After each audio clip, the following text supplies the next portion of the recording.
Let's talk about that, because these are the secret tips from an expert that you got to know. Everything else here, I feel like, of course, these are amazing pieces, but when you go into a little bit of that esoteric, that's like the secret jam right there that people sometimes miss, and that'll take you to the next level. So talk a little bit about that, of getting back those biofields, of kind of raising those vibrations at certain age, especially, that a lot of people will just lose. hmm Yeah, like with any clinician, you start to notice anecdotally some of your clients that are simply doing better than others. Mm-hmm. And I certainly noticed that definitely the clients in their like 50s, 60s, 70s, 80s, like, for the most part, postmenopausal, they were doing things like grounding, art, music, yoga, qigong, very grounding practices, by the way, yoga and qigong, very good. And just like eating in ways that are right for them during this whole craziness. Those are actually the ones that were holding it down for their kids, because they had those very well established lifestyle practices, body, mind, spirit, energy, and they were really able to support their kids that had young kids. And it was just really neat to see that. So I actually wrote a whole book on my observations called Unlocking Your Vitality that you can get at the website rachelvarga.ca.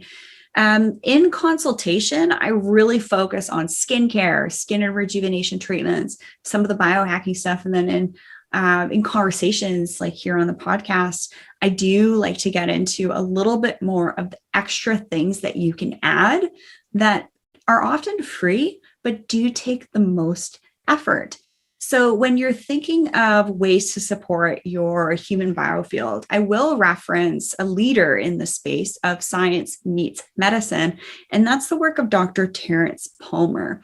And he actually has some excellent resources on his website that gives you tips for bolstering your human biofield and your invisible layer of protection, especially now. Like if you're considering yourself like a high vibe, spiritual type person, we are, and we emit a lot of energy joules wise. We are actually more susceptible to unseen things, especially at this time.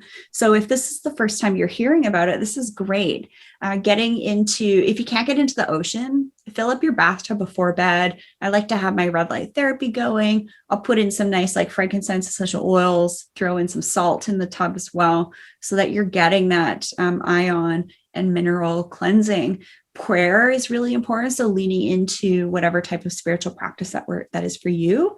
My great grandmother was a second ordained evangelical minister in Canada, female evangelical minister. And then my great great grandma was one of the first UK spiritualists to come over here on the boat from the UK to Canada. So that's in my lineage. So that's why I feel like I kind of am always learning and wanting to learn about that. But it's just simply what I see in my clients, the ones that are doing the best, the ones that have just like this higher level of energy and radiance and beauty and just resilience and sovereignty over their bodies.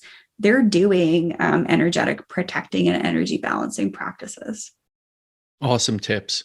And again, something that you probably won't hear most dermatologists conventionally trained going into, right? And yet it is essential. I have to kind of second that from the healing medical aspect of what we see, is when you have that purpose, that higher consciousness, that connection to nature, universe, all of that, you're going to see better outcomes. It's not to say that's everything. If you have some very chronic cases, you're going to need, medical treatments. They should be personalized, comprehensive, holistic, looking at the root cause.